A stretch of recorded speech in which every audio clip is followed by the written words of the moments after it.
Okay, so thank you very much for receiving me, and I'm very sorry for the delay. I've just arrived last night, so I'm not used to the city, and took me a while. And it's raining. I wasn't really expecting that, but I'm very happy to see you here. Gay, thank you very much for the invitation. Also, Alexandre, who is not here at this point, but he's arriving, and Alvaro, you're very nice to receive me here. And of course, Professor Michael Boulavoy, I'm very happy, very content to see you again. I spent an academic year in Berkeley when I was making this research with Professor Michael Boulavoy, and especially his methodology inspired me very much doing what I will try to describe now. Okay, so as Professor Gay told you, this book is mainly based in my doctoral research, which was conducted in the University of São Paulo and partially at the University of California, Berkeley, where I was visiting. And this is a hardcover edition, but now the paperback edition has just been released. But unfortunately, it wasn't available for today. But we'll have another conversation on Friday, and I hope we can get some copies. But I know from Gay that the book is available at the library. So maybe if anyone is interested to look around, and if you want to, yes, to. Actually, it's available as an ebook. Oh, perfect. So it's very easy. Perfect. Okay, so, well, our presentation today is the largest Latin American TNC reached the world and labor at Vale. Vale is this mining company that I studied.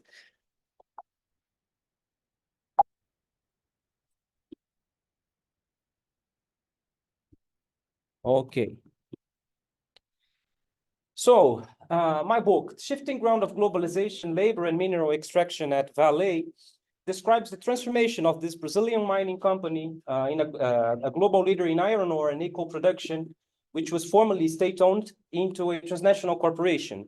The book analyzes the effects of this process on the company's workers and unions in Brazil and abroad through an ethnographic research inspired by Professor Boulavoy's methodology in two of the countries where Vale has mining operations, Brazil and Canada, in places as different as Carajás in the heart of the Amazon and Sudbury in Northern Ontario, Canada.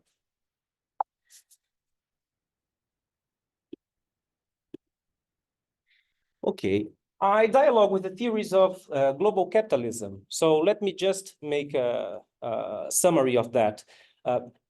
I studied the labor conflicts in Vale, both in Brazil and Canada, and I'll try to discuss it later.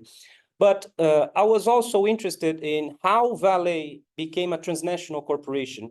So I tried to dialogue with these theories of global capitalism, especially Professor William I. Robinson's theory of global capitalism, but also Peter Dickinson, Jeffrey Henderson, all of these discussions around global production networks in order to understand how a mining company from the global south goes to the global north and produces a huge restructuring of an old mining city, Sudbury in Canada. And also I try to understand who are the agents behind this process. So the theories of global capitalism and about the transnationalization of the companies were very useful for me, and I hope I will try to show you why. So I dialogue with the theories of global capitalism, taking the case of Vale, the largest Latin American company in market value, as a telling example of the ways in which the Brazilian economy has integrated into capitalist globalization and the consequence of these processes for workers, communities, and the environment in the first decades of the 21st century, when many celebrated the BRICS and its companies as an alternative to neoliberal globalization. I think this is also important because when I was doing my research in Brazil, there was a big debate around national champions and global champions. So how Brazil, as part of the BRICS, will stimulate some national companies to become big players. This was part of the political discourse of the Workers' Party, of Lula. So they were trying to tell people that now Brazil will face the face of the giants, simulating its own companies to become global. So, and they also presented, there was a left-wing version of this project as an alternative to neoliberal globalization. And I try to show that this is not the case. Let's see if I can convince you of that. Okay, as I told you, it's a result of a doctoral research. I describes the company's union and labor relations strategy, which seeks the weakening and the isolation of its unions in Brazil and restructuring of Vale's operations in Canada after the acquisition of Inco in 2006. Inco is an old nickel company in Canada, which led to the longest strike in the North American country's private sector in 30 years, between 2009 and 2010. So this is very interesting. Let's see. The book also delves into recent changes in the ownership structure and corporate governance of Vale. After years of international expansion of the mining company, financed by state and parastatal funds in the governments of Lula and Dilma Rousseff from 2003 to 2016, these recent changes led to the increased presence of large transnational investment funds in Vale's shares. In addition to field work in Brazil and Canada, I conducted interviews with workers, Brazilian, Canadian, and US union leaders, including national leaders of Central Única dos Trabalhadores, CUT, the United Steelworkers Union, the Canadian Labour Conference, and the AFL-CIO, managers and former managers of Vale. Okay, in my introduction, I start with a theoretical discussion around global capitalism, theories of global capitalism, as I mentioned you, Professor William I. Robinson, Leslie Sclair, William Carroll, and the approaches on global production networks by Jeffrey Henderson, Peter Deakin, and I also discussed all of these attempts to organize international union networks during the first decades of the 21st century, a very interesting debate around the possibilities of transnational solidarity,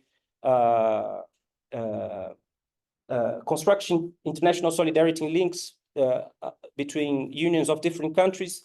This also was part of a larger debate. For instance, Professor Buravoy debated with Peter Evans around the possibilities of these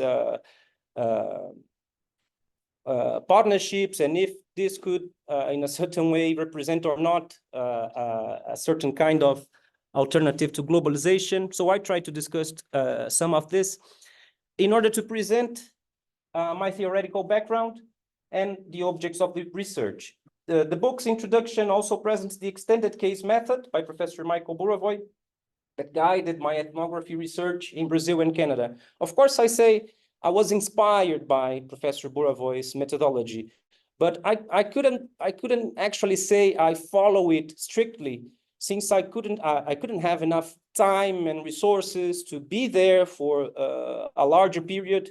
You know, our research conditions sometimes don't allow us to be in the field for months and years and enough time to be with people and talk to them and better.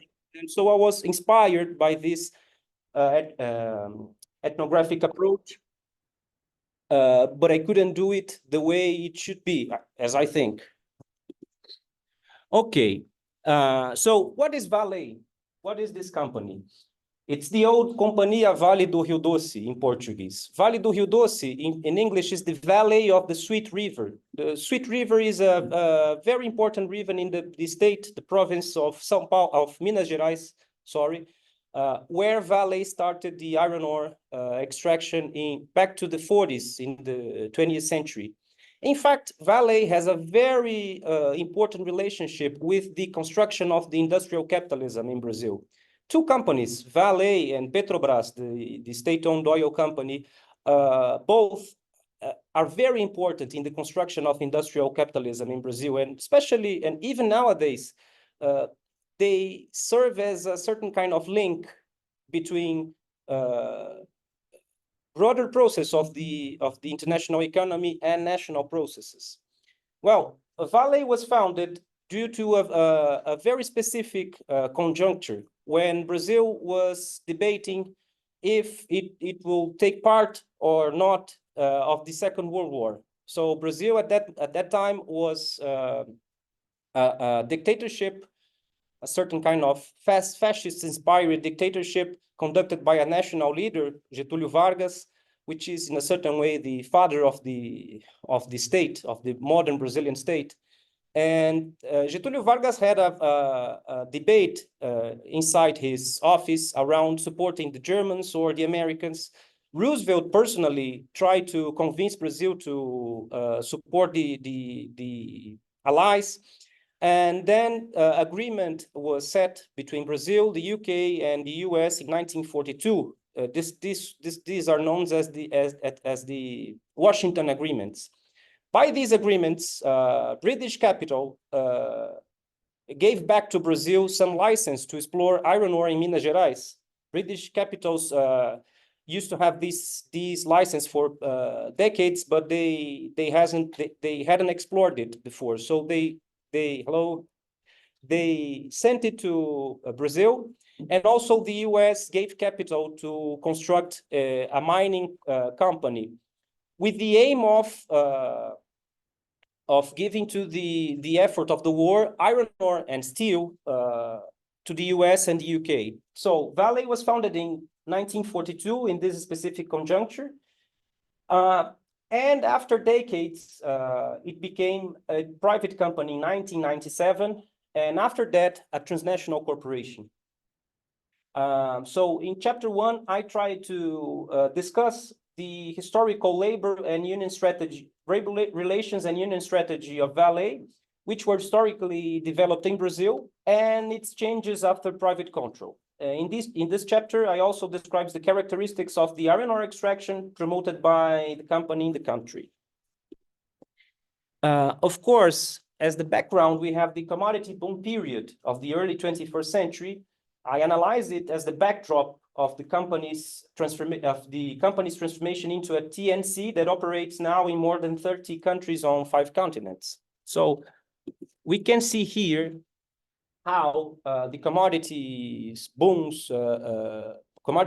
period was important to Vale. If you look at December 2003, the monthly prices of a ton of iron ore was about $30. And then there was a peak in 2007, almost $200. Then it starts the crash. In 2008, you can see it drops. Then there is a recovery until 2011, when it reached again about $180. And during this moment, Vale changed its corporate strategy in order to become a transnational corporation.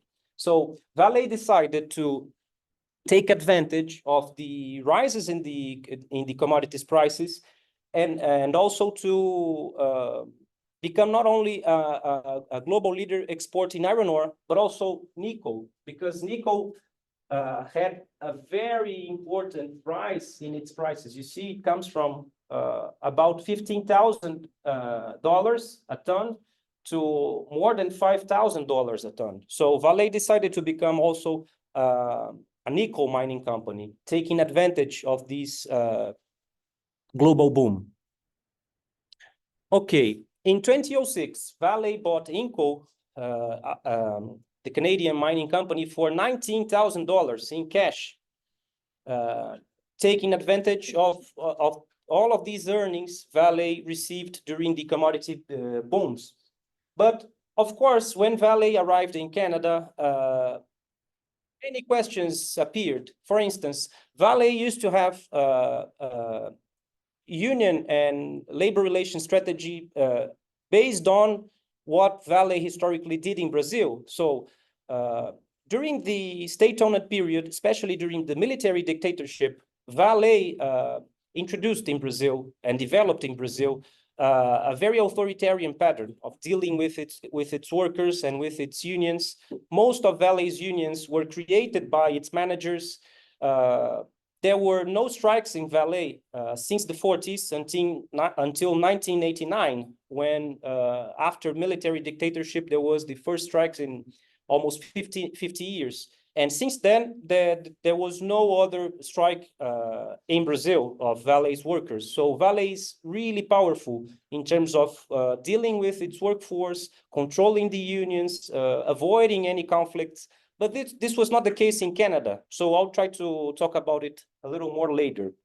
Let's firstly describe the labor and union relations strategy of Vale in Brazil, what I do in chapter 2, delving into the analysis of Vale's labor relations and union strategy through ethnographic research conducted in Carajás, as I told you, in the Amazonian state of Pará, where one can find the world's largest open pit iron ore mines in the world, and in São Luís, in the state of Maranhão, where the company's largest ports are located.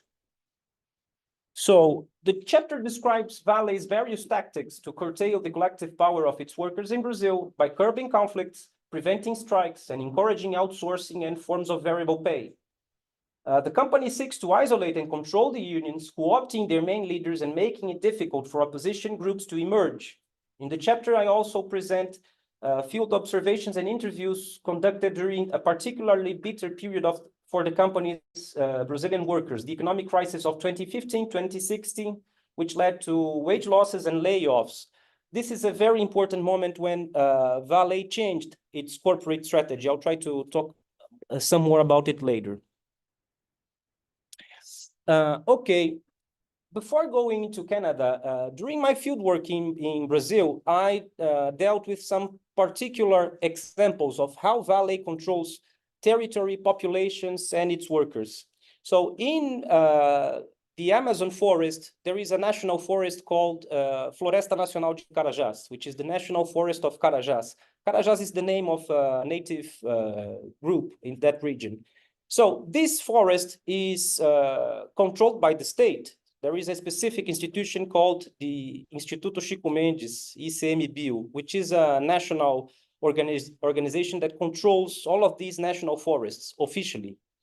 But Vale's open pit mines are also in the same region. So in fact, Vale controls the territory and who is able to get in and get out. So if you take an airplane to Carajás, you will go to the Carajás airport, but it's in the mountains.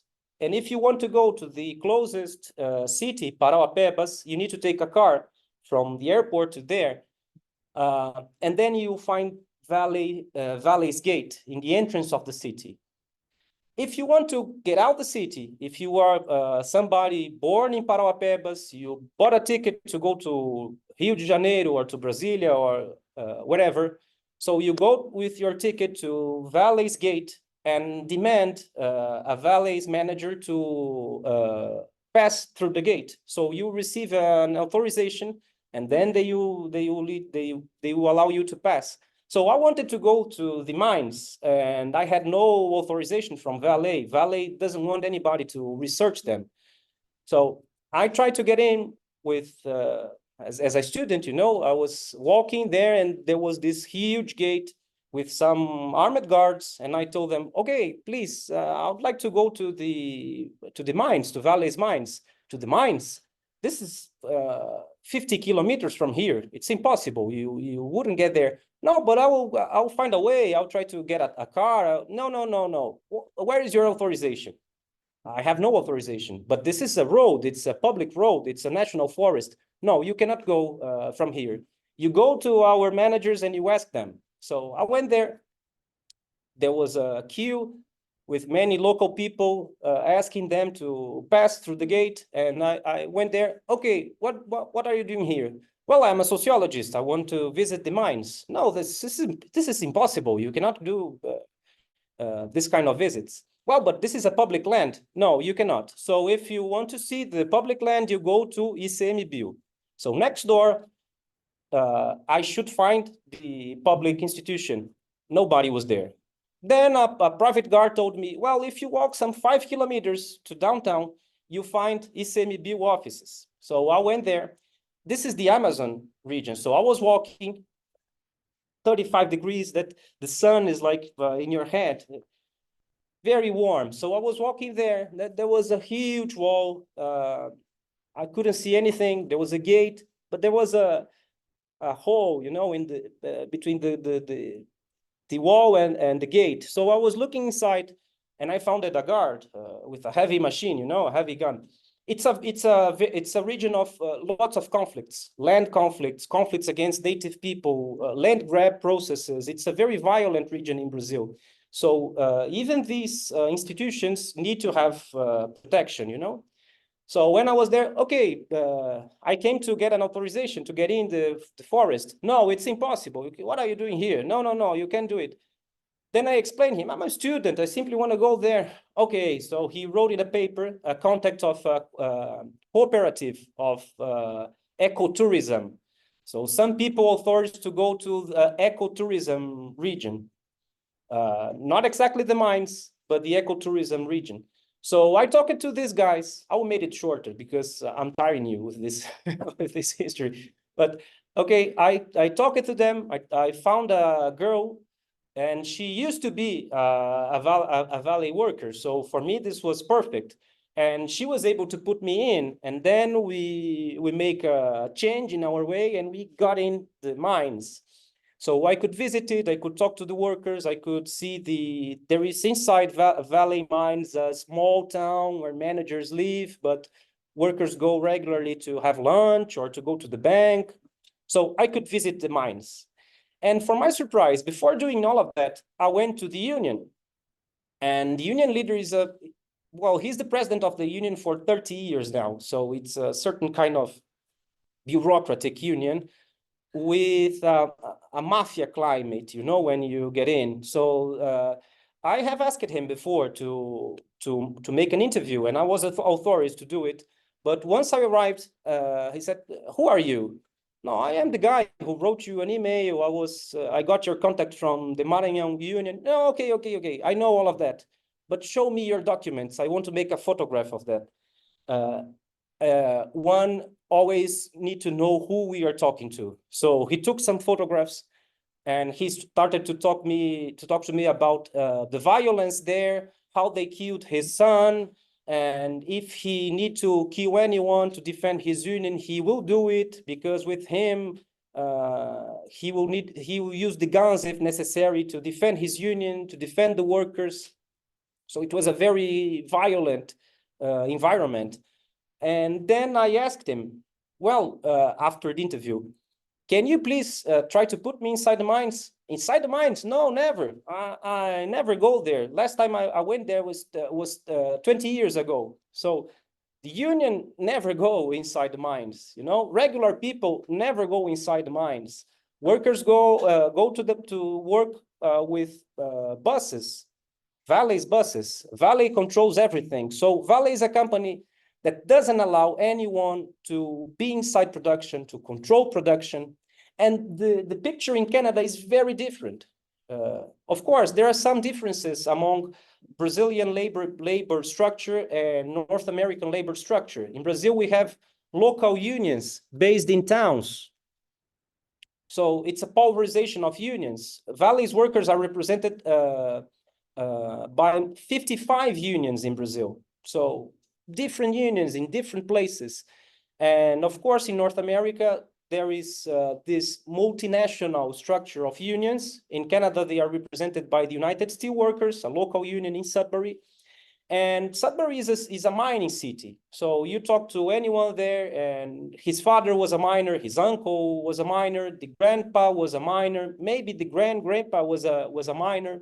So it's a 3-generation or 4-generation mining city. And the union is very powerful. The union and its stewards deal with management every day in every conflict at the local level or even at a higher level. So once Vale arrived in Canada, they needed to deal with this workforce and with this union with a very different tradition. And there was a contract running from 2006 until 2009. So when Vale bought the company, they needed to have some 3 years of experience with the old contract, and then they decided to change everything in 2009. So in chapter 3, I describe all of this conflict, a conflict that in Canada was responsible for a 1-year-long strike in Canada and even 18 months of strike in other Canadian cities. So the research conducted in Canada is presented in chapter 3, which addresses the acquisition of Inco, then the world's largest nickel producer, by Vale for almost $19 billion. Field observations and interviews carried out in Sudbury are presented as well. The chapter also analyzed the restructuring promoted by Vale in its Canadian operations, in particular the company's efforts to reduce bonus payments and to change the workers' pension plan to defined contribution plans and the safety policy at the mine. So these were the most important changes Vale promoted there. So in terms of bonuses, Vale thought workers earned a lot of money and this needed to change. In fact, Sudbury miners are a certain kind of labor aristocracy, as if we could put in these terms. So this is mainly because these workers have been struggling for decades for better salaries and especially for these annual bonuses. These were called the nickel bonuses. Vale wanted to change it and to give workers the same bonuses workers have in Brazil, which are based on some aims, and if the workers are able to follow these aims, maybe they can get some bonuses. And also to change the workers' pension plan, something Vale did in Brazil back in the 90s. So you know what are defined contribution plans. You know, you invest your money and it depends on the variations of the market, you receive your pension. And before, workers in Canada had their own pension plan, and they will keep the same wages they receive when they were working after retirement. So Vale changed it. And also the safety policies. Usually in INCO, there was a safety model based in avoiding all of the risks controlled by the stewards and the workers. So workers were able to avoid producing or telling the company it was impossible to work at a certain place because they could see a risk. Vale changed it all. So for Vale, it's the worker's responsibility. So the worker is responsible to do his job, and he's responsible to do it at the best level of safety. But if a rock falls into his head, it's his own fault. So after Vale bought INCO, there was a very important increase in accidents in Sudbury, and even fatal accidents. Some people have been losing their lives due to these changes in safety policies. And also Vale introduced an alcohol and drugs control of its workers. So in order to avoid the stewards, to control the company and to make the union, more,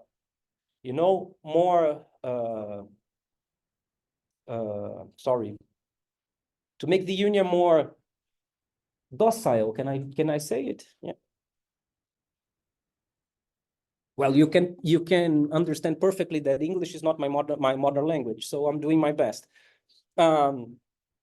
So in order to make the unions and the stewards more docile, Vale introduced this alcohol and drugs policy. So if you are a steward and you are defending your workers, a manager could say, you are kind of different today. Let's do a P test. Vale imposed it to this worker. And if a worker had a glass of wine the night before with his wife, or some beers watching the football, the NFL, this will be he will be catched by the P test. Okay, so you are under the effect of alcohol, go to your house, and maybe he will be suited by the company. Of course, there was a real drug abuse was a real issue inside the mines. It's a very tough work. You spend the whole day underground. It's a physical job. It's cold. The city is very cold. So workers sometimes used to do drugs. And in my interview, some of them told me, well, sometimes we need to do it in order to deal with the pressure. But instead of using this issue in order to promote better health habits for its workers, Vale used it as a system of political pressure. So it wasn't about doing drugs or having alcohol. It was about being docile with Vale, and specifically targeting the stewards and union leaders. Okay. So Vale confronted, as I told you, an old mining community and a powerful union, the United Steelworkers, Some people used to say steelworkers are the largest or the most powerful union in the world in terms of the number of local unions, in terms of its resources. So it was a conflict between a multinational powerful union against a global South transnational corporation. Steelworkers in Sudbury are also very important. You probably have heard about Leo Gerard, the old president of AFL-CIO. So Leo Gerard is from Sudbury. His father was a local 6500 union leader. In fact, not the steelworkers local union, the mine mill local union, which was during McCarthyism targeted as a communist union. So he was put aside, but his son also worked in INCO, and he became a leader of the AFL-CIO and eventually the world president of the USW. So for him, it was a certain kind of also a personal conflict. He engaged personally in this conflict. Well, and the steelworkers were unable to win, you know. So Vale confronted this salt mining community and a powerful union to reduce its ability to intervene in the production process and in the grievance procedures, and to expand outsourcing, bringing its labor relations and union strategy to Canada. Labor relations and union strategy created in Brazil. As a result, between 2009 and 2010, Vale workers organized the longest strike in the Canadian private sector in 30 years, the results of which were analyzed in my book through interviews with workers and union members who participated in the conflict. Finally, the chapter delves into the attempts to organize an international union network at Vale, hindered by the company's efforts and difficulty of engaging Vale's most important unions in Brazil. So here you can see in this table, INCO workers used to have a tradition of strikes and struggles. So you can see since the 50s, they had 91 days of strike in 58, in 66, 24 years of strike, in 69, 121, and this goes. In the early 80s, there was a 307 days of a combination of strike and lockout, production shutdown promoted by the company. So this wasn't exactly 300 days of strike. This was a pressure from the company to restructure INCO back in the 80s. But if you consider all of this history of strikes and mobilizations of INCO's workers, you will see in 2010, 361 days of strike is the largest one by far, because this was the strike against Vale, when Vale decided to change all of the pension plans, bonus systems, and security issues there. So I won't read it all, but here I make a comparison among the old INCO contract, Vale Brazil contract, and Vale contract after the strike. So basically, Vale was able to change things in terms of what they used to do in Brazil. So bonuses were changed in order to impose a profit-sharing bonus like the Brazilian one, based in achievement of goals and profits reached by the company. Pensions, as I told you, now they have defined benefit plans like in Brazil. Also, the role of the unions in the workplace, of course. Originally, INCO workers had three-step grievance procedures with stewards and union playing an important role in handling complaints. In Vale, Brazil, no union role at the workplace. And Vale, with the strike, was able to impose a very important change in the grievance procedures and reducing the role of stewards and union in the working process. And also safety policies, as I told you. So after the strike, Vale was able to impose this behavior-based safety policy. Union less involved in occupational safety checks, increasing number of accidents, and no joint investigation with the union, alcohol and drug code with urine testing by supervisors. So before going to the new corporate governance of Vale, I would like to share with you something about the union internationalism. So when in 2009, when the Canadians started their strike, they tried to build an international union network with unions from all over the world. This was important because it was the first attempt of making a international union network in a big Brazilian corporation. Usually we know companies in the global north suffer pressure from its unions and its workers in order to organize a union network of international network of unions in order to avoid companies to outsource and to protect workers' rights, you know? So when you have a company from the global south go into the global north, then workers in the global north try to reach their counterparts outside to avoid losing, to avoid the race to the bottom, you know? Then they received some support of Brazilian unions, but as I told you, there is a pulverization of unions of Vale, more than 50. So some of the unions supported the network, some of them didn't support it at all. Especially this union I mentioned you, the union in Carajás, which is the most important of Vale because it's the union of the most important mines of the company. So this guy, the 30 years long president, simply decided not to sign the agreement and not to participate in the international network. And the unions that decided to participate in the network received a lot of pressure from Vale. Its leaders were isolated.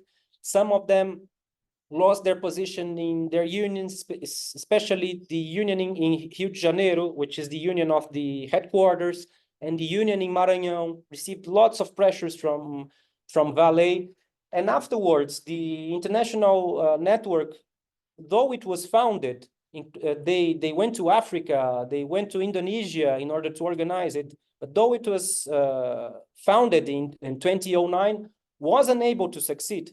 In fact, the network had some activities during the Canadian strike, but after that, it simply failed and it doesn't exist anymore. So this shows the difficulties around this process of international solidarity among unions, all of this coordination, the difficulties around this coordination. Okay, since my time is coming, let me talk with you about the new corporate governance of Vale. So till now, I have trying to describe you this process of, let's say, internationalization of Vale. So Vale from Brazil going to Canada. I could tell you something about Vale in Africa, in Mozambique, in Guinea, but not only Vale bought some activities outside, also Vale was submitted to a transnationalization process. And this, after the crisis of 2015, 2016, there was an increase in this process of transnationalization. What do I want to tell, how can I define transnationalization here? It's not exactly simply opening new activities outside, but also this merge in a network of capitals from different origins. This is the most interesting aspect of transnationalization, in my view. So Vale, usually after privatization in 1997, there was a merge of national, state, and parastatal capitals with transnational investors, but under control of these state and parastatal funds from 1997 until 2016, because pension funds and some state banks funds had most shares of Vale. And this made a very interesting conflict of interests between capitalists and unions and union leaders, because the most important shareholder of Vale until 2016 was Previ, the pension fund of Banco do Brasil. Banco do Brasil is a state-owned bank. So union leaders from Banco do Brasil were the managers of the pension fund. And these guys were the leaders of the board of Vale.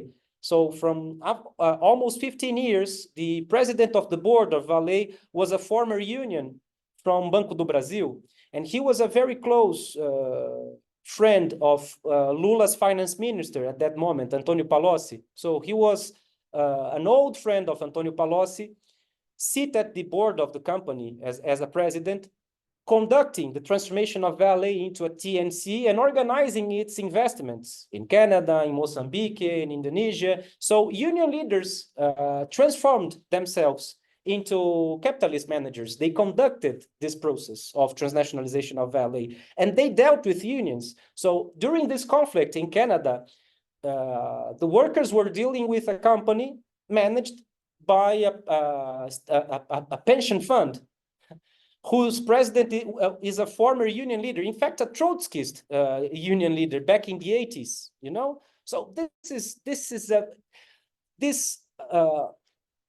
tell us a lot about what in Brazil we call Lulismo, you know, or how Lula and the Workers' Party organized the government, and how much all of these union leaders, when went to state positions, changed the interests they defend, you know. So I was able to interview Sergio Rosa, this pension fund leader, and in the book I described the interview, some of his positions around. It's a very interesting interview because he is thinking about all of these contradictions and these conflicts.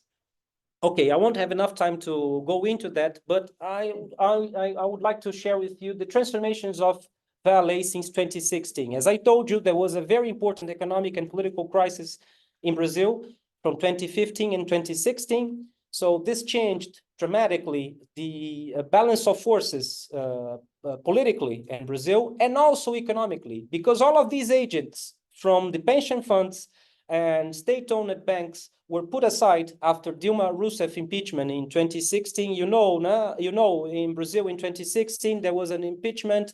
So Dilma Rousseff went out of office, and her vice president, Michel Temer, became the president. And he promoted lots of interests of the transnational investors in companies like Vale. Not only Vale, I could mention Petrobras, but in Vale, in 2016, all of these pension funds leaders were put aside, and some new managers appeared. Then in 2017, a new shareholders agreement were signed. All of these, in fact, Vale had a dual share structure. So they were unified. Pension funds and state-owned banks' shares were diluted, and some very important transnational funds like BlackRock and Capital Group became the most important shareholders in Vale. Nowadays, Capital Group has some 15 to 20% of Vale, and BlackRock has some between 5% and 10%. I cannot give you the exact number because this changes in a daily basis, you know, but they are the most important shareholders in Vale. And they started to organize, let's say, minor investors in order to promote their interests inside the board of Vale. And they showed, and they transformed the corporate governance. So Vale should become, as they say, a cash cow, you know? So Vale needed to stop investing, it need to change dramatically its corporate governance in order to raise payments to the shareholders. So this is what I tried to describe in chapter 4, summarizing it. So the chapter describes the importance of Brazilian state-owned companies, pension funds, and the Brazil State-Owned Investment Bank, BNDES, in Vale's corporate governance after its privatization in 1997. It analyzes the ties of Vale's management to the Workers' Party governments and to the leadership of Brazilian unionism, which was associated to pension funds. The transnationalization of Vale in the first 2 decades of the 21st century had a crucial stimulus from the Brazilian government, which supported its financing and tied the opening of Vale's new extractive operations in other countries to the Brazilian foreign policy. This was the South-South cooperation Lula used to promote back in the early 21st century. The chapter also describes recent changes in Vale's corporate governance after the 2015-16 crisis, the impeachment of Dilma Rousseff, Temer's and Bolsonaro's administrations that resulted in the increasing presence of transnational funds in the company's shares. So here I could show you how it changed, but I think I don't have enough time. So I will do it very fast. You can see here until 2017, the most important shareholder of Vale common stock was Valepar. Valepar was a fund owned by the pension funds and state-owned investment bank. This shows the division of Valepar. And this is the shareholding composition in 2021 when the new shareholders agreement started to operate. So in 2021, this number changed a little nowadays, but the most important here is that Capital Group, Mitsui, and BlackRock keep these positions. They are the most important shareholders. Of course, Previ, the pension fund of Banco do Brasil, has 10%, but now Previ doesn't control the board as it used to do before. So nowadays, transnational capital is controlling Vale. So this shows how Brazilian state and the governments of the Workers' Party stimulated the transnationalization of Vale, financed it with public spending, and in the end, transnational capital controlled it. You know, so this was not about constructing or building an alternative to transnational capital. This was about merging with transnational capital. So national private capital, state-owned capital, and parastatal funds merged with transnational capital in companies like Vale. And of course, workers, communities, and the environment suffer the consequences of this process. So in the epilogue, I describe some of these consequences in light of the theory of global capitalism, workers' unions, and the consequences for the Brazilian economy, the society, and the environment, such as the tragic rupture of Vale's dam in Brumadinho in 2019. I don't know if you remember this, but in 2019, there was a huge dam collapse in Brumadinho. 270 workers lost their lives here. A whole community was destructed. Before, in 2015, Samarco, which is a joint venture between Vale and BHP Billiton, also was responsible for a dam collapse in Mariana, a neighbor city of Brumadinho, a close city of Brumadinho. 20 people lost their lives there. So in less than 5 years, almost 300 people, most of them mining workers, lost their lives due to these dam collapses. And if you look at Vale's corporate reports in the years before 2019, when all of these corporate governance changed, you can see how they celebrate. We are cutting costs. We are, you can see in terms of security, in terms of, you know, salaries, bonuses, we are now making more profits because management was able to cut our costs. And one specific cost they decided to cut was security.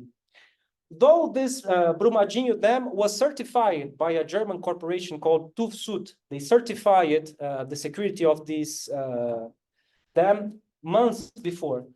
But I think this picture, a nice way to, not a nice, but it's not nice, but it's appropriate to finish my presentation because it shows a very concrete consequence of the process of transnationalization of Brazilian companies, especially these ones based in commodities like iron ore in Brazil. And this is it. So thank you very much for your patience. And sorry again for the delay. For those who can't stay